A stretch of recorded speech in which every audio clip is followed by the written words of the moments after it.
안녕하세요. 캐나다 간호조무사 스스로 하는 캐나다 이민 이야기입니다.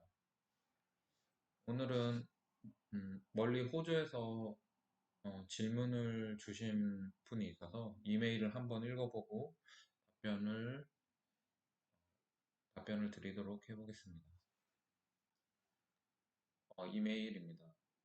캐나다 간호조무사 영상을 보고 메일 드립니다. 생각은 있으나 진행을 몰라서 힘들어 했는데 우연하게 캐나다 간호조무 경력 2년이 아닌 1년으로 영주권 신청하기 영상을 보고서 기쁜 마음으로 이메일을 보냅니다. NOC 4412 홈 서포트 워커 파일럿으로 힘들 것 같으면 Interim Pathway for Caregiver로 진행이 될 수 있으면 바로 진행해 보고 싶습니다. 문제는 고용주를 찾는 것이라고 여겨집니다. 고용주로부터 잡 오퍼가 있다면 잘 될 것 같아 보입니다. 저는 현재 호주에서 있으며 케어기버 일을 하고 있는 사람으로서 캐나다 워크 퍼밋이 있다면 바로 들어가고 싶거든요. 한국인 남자로서 반쯤은 은퇴한 나이지만 이곳 시드니에서 케어기버 정식 과정을 마치고 케어기버 일을 잘 하고 있는데 그곳에 들어갈 수 있다면 다음 달이라도 들어가고 싶어요. 방법이 없을까요? 캐나다 안에서만의 경력을 인정하는 것 같아서 섭섭합니다. 우선은 토론토가 좋을 것 같거든요. 어떠하세요? 일단 제가 그 답변하는 어, 제 메일을 주신 분에게 달았고요. 먼저 한번 확인을 해볼게요. 일단 캐나다 간호조무 경력이 2년이 아닌 1년으로 영주권을 신청하기 여기서 조금 더 추가적으로 좀 설명드리고 싶은 부분이 있어요. 그래서 현재 캐나다는 홈 서포트 워크 파일럿 프로그램으로 어, 기본 근무 경력 충족은 2년이 맞고요.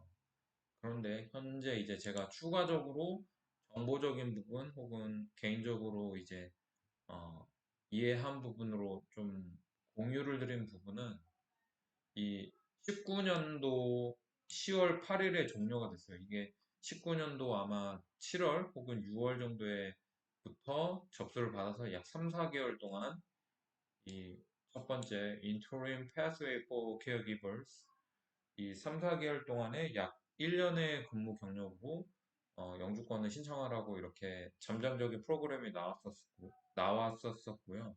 그리고 현재 2021년 현재도 그 접수를 받고 있는데 2021년 5월부터 이 11월에 종료가 되는데요. 이 두 번째 프로그램으로는 이 Temporary Public Policies, Temporary License to Permanent Resident Pathway로 이것도 1년 근무 경력이 충족했으며 영주권을 신청하라는 뜻이에요.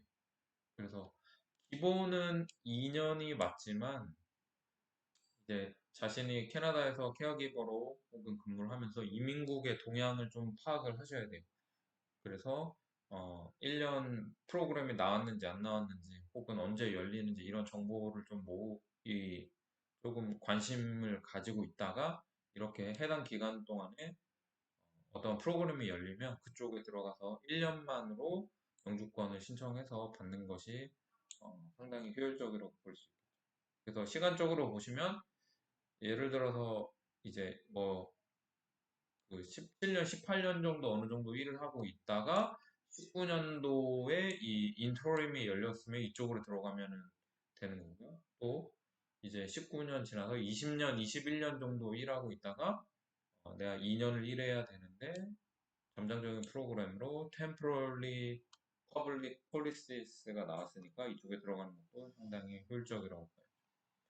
그리고 이게 19년도 10월, 또 2021년도 5월에서 11월 이렇게 접수를 받았다면, 어, 이 케어기버 이민은 조금 그 이민국에서 정해준 숫자보다 계속 덜 이민을 하고 있는 거예요. 그래서 또 2022년 혹은 2023년에 또 점점적인 프로그램이 열릴 제 개인적인 판단으로 가능성이 있으니 지속적으로 영주 그 이민국의 동향을 어, 팔로우 하시는 게 좋다고 판단이 됩니다. 그리고 이 두 번째는 아마 제가 그 영상을 올리면서 조금 설명이 부족했던 것 같은데 이 홈 서포트 워커 파일럿으로 힘들 것 같으면 이 interim pathway for caregiver로 진행을 하고 싶다라고 하셨는데 위에 말씀드린 것처럼 interim pathway는 종료가 되었고요. 그래서 제가 의도했던 부분은 이렇게 19년도와 21년도에 각각 1년 근무 경력을 만족하면 영주권을 지원해라. 이 이민국 잠정적인 프로그램이 나오고 있으니 이제 뭐 자신이 와서 근무를 해서 기본 방향은 2년으로 잡아놓고 근무를 하다가 뭐 2022년, 23년 혹은 24년 이렇게 1년 프로그램이 나왔으면 바로 지원해서 영주권을 신청하시는 게 효율성이 가장 높겠죠. 그리고 문제는 잡 오퍼를 받는 것입니다. 당연히 큰 문제죠. 잡 오퍼는. 근데 이제 여기서 조금 더 그 구체적인 설명을 하나 드리면 이 캐네디언으로부터 잡 오퍼를 받는 부분도 현재 그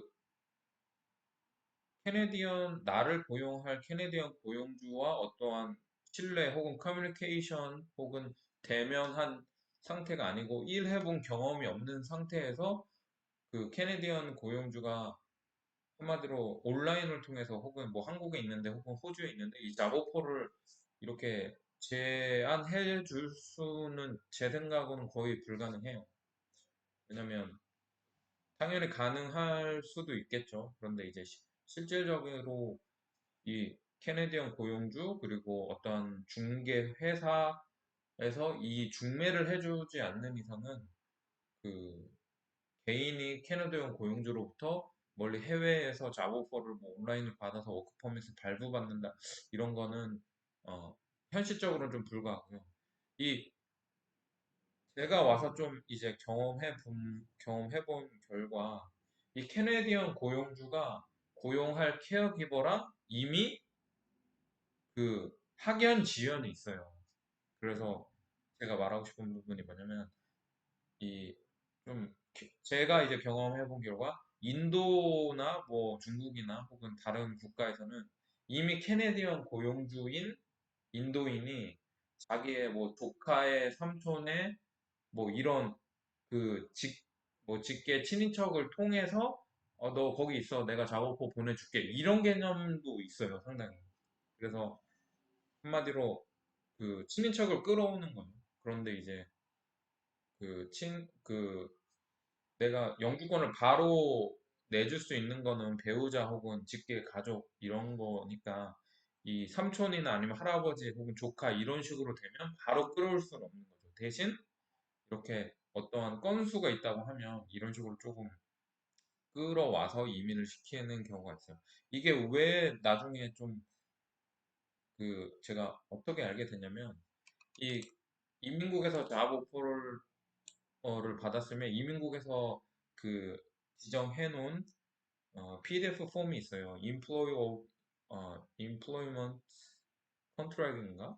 제 이름은 까먹었는데요. 그쪽에 고용주와 케어기버의 관계가 뭐냐라고 하는 게 있어요. 그래서 저는 예전에 고용주랑 케어기버는 고용주와 고용인 이 관계지 무슨 관계가 있겠냐 이렇게 판단을 했는데 나중에 좀 그 파일을 좀 찾고 다른 파일을 찾다 보니까 고용주는 그랜드파더고 이 고용인이 이제 뭐 네퓨 뭐그 그랜드파더의 자식의 네퓨 그 조카 이런 경우도 있는 거예요. 그러니까 그 나 고용주랑 고용인의 관계는 예를 들면 뭐 그랜드파더다 혹은 그랜드마더다 이렇게 쓰는 경우가 있더라고요. 그래서 이거는 그래서 한마디로 이 친인척 관계에서 캐네디언 고용주가 내 삼촌이 나한테 작업을 내주지 않는 이상은 온라인으로 이렇게 진행하는 것은 중개 회사를 중개 회사에 어느 정도 수수료를 내지 않고는 어, 불가하다고 판단되고. 근데 중개 회사가 있느냐? 이것도 저는 잘 모르겠어요. 그러니까 다른 나라 같은 경우에는 이제 특히 필리핀이나 혹은 뭐 중국이나 이쪽에서는 이 중개 회사가 필리핀을 끌어다 쓰거나 혹은 중국인을 이렇게 그 해외에서 어떠한 수수료를 받고 진행하는 케이스가 있다고 생각이 돼요. 그런데 실질적으로 제가 온라인 서치했을 때 한국에서의 이 일을 전문적으로 해주는 중개업체 혹은 그런 상태는 좀 조금은 저도 뭐 있다 없다를 말하기에는 조금 애매한 입장인 것 같고. 그래서 여기 하나 더 문제가 있어요. 그 만약에 이제 캐네디언 고용주가 안 되는 거는 아니라고 생각이 돼요. 그래서 제가 말하고 싶은 거는 먼저 캐네디언 고용주로부터 내가 뭐 한국에 있는데 잡 오퍼를 받았어요.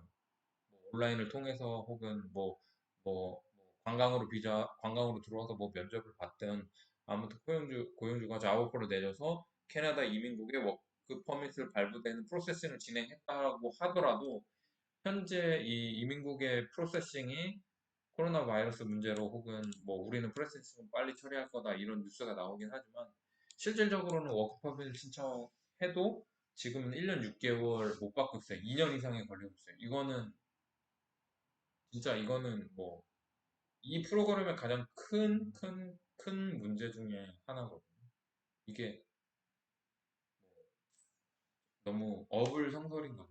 그래서 아, 내가 1년만 근무해서 영주권 받으면 되겠다 하는데 워크퍼밋 신청해서 뭐 1년 6개월이 돼도 안 나오고 2년이 돼도 안 나오고 하면 거의 뭐 이거는 한마디로 이 뜻은 뭐 이민국에서는 좋은 말 하죠. 뉴스에 나오고 뭐 우리는 케어기버 프로세싱을 빨리 처리할 거다. 케어기버들의 프로세싱이 뭐 딜레이가 되고 있다. 뭐 언제까지 처리하겠다 이렇게 하는데 현실적으로 체험되는 것은 없고요. 그래서 어쨌든 이 이민국에서 또 좀 비공식적으로 이 워크퍼밋 문제를 개인으로 넘기고 있다는 생각이 들어요. 그래서 개인이 배우자 퍼밋 혹은 포스트 그레이드 워크 퍼밋 등등으로 해결하라는 현실적인 그거를 뭐 해결하라는 이런 뉘앙스도 좀 있는 것 같더라고요. 그러니까 한마디로 이민국 사이트에서 제가 보다 보면 뭐 프로세싱 기간에 워크 퍼밋을 받는 기간에 너희들의 신분이 종료될 수도 있고 그 기간 동안에 그 의료보험지도 제공이 안 될 거고 뭐도 안 될 거고 이렇게 당연한 것만 그냥 써놨더라고요. 그러니까 너가 뭐 알아서 해봐라 뭐 이런 느낌도 있긴 좀 어렵네요. 그래서 어쨌든 한국인 남자로서 케어기버로 캐나다 오셔서 도전하는 거 나쁘지 않고 요 방법 같은 경우에는 이제 좀 아마 빨리 진행하시기를 다들 원하실 텐데 좀 제가 제시해드리는 방향이 좀 워크퍼밋 확보 시간이 너무 비현실적이라서 죄송하지만 첫 번째로는 캐나다 컬리지에 입학하시고 그 포스트 그레이드 워크 퍼밋이 가능한 학교 쪽으로 입학해서 졸업해서 내가 스스로 포스트 그레이드 워크 퍼밋을 받아서 일을 하다가 그 캐네디언 고용주로부터 야오호를 또 받고 그걸로 해서 이 홈 서포트 워커 쪽으로 트랜스퍼 워크 퍼밋을 이 다른 연장해서 받는 방법이 있고요. 만약에 이제 현재 저한테 질문 주신 분은 이제 배우자가 있는지 없는지를 제가 잘 모르지만 배우자가 있다면 배우자가 컬리지를 가면서 혹은 배우자가 LMI를 통하면서 내가 동반으로 워크 퍼밋을 진행받을 수도 있고요. 그리고 캐네디언 고용주를 온라인 등을 통해서 뭐 받았다고 하면 혹은 중개회사를 통해서 캐네디언 고용주를 확보했다고 하면 이 홈 서포트 워크 파일럿을 진행하는 게 기본적인 방향이고 어, 네, 오늘은 여기까지 하겠습니다.